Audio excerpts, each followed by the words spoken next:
Hey everybody, Matt Johnston here, and I am back with another legislative update.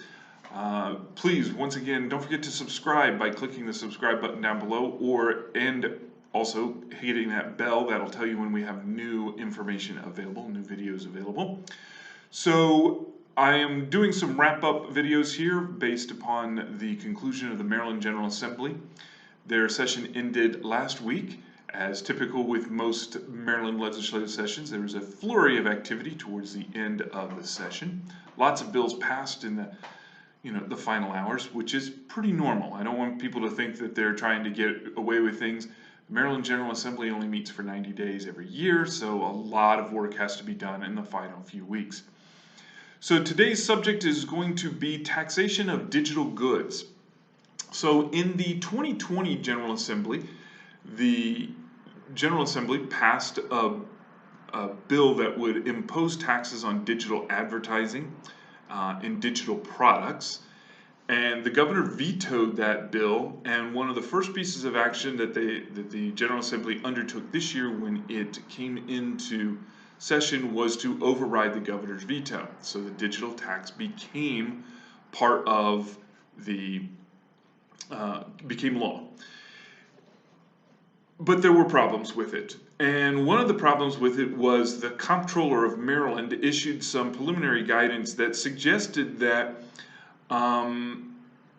the bill would be interpreted, the language would be interpreted to include things like enterprise software, software as a service, so subscription things to like Microsoft Office or Adobe Suite.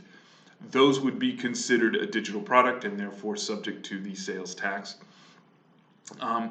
And other things like educational webinars and seminars hosted by educational institutions, business associations, these would also be subject to the tax.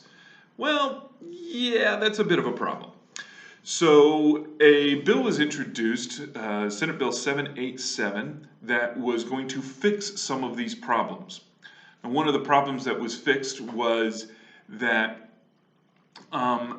businesses, or the advertising businesses, could not pass along their tax to their customers through a separate line item. It's super technical and kind of inside baseball. Of course, advertising agencies are going to pass along some of their costs to their customers. So taxes, this is one of the reasons why the chamber opposed the bill and why other business groups opposed the original bill. That the costs of doing business, paying taxes, is always passed on to the ultimate customer, and that ultimate customer is going to see that in increased costs to them.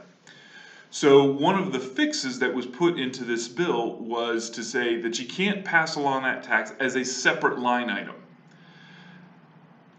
I'm not quite sure how common that was going to be. But there have been times where businesses will say, this is a tax that I have to assess you thanks to the government. And so this is how much you're paying, so go complain to the government. Whether that happens a lot or frequently enough is open to debate, but that was one of the fixes. The other fixes that came in addressed these kinds of concerns and ambiguities that were being addressed by the Comptroller's preliminary guidance. So the Senate Bill 787 changes and makes exempt from the digital taxes things like software as a service, enterprise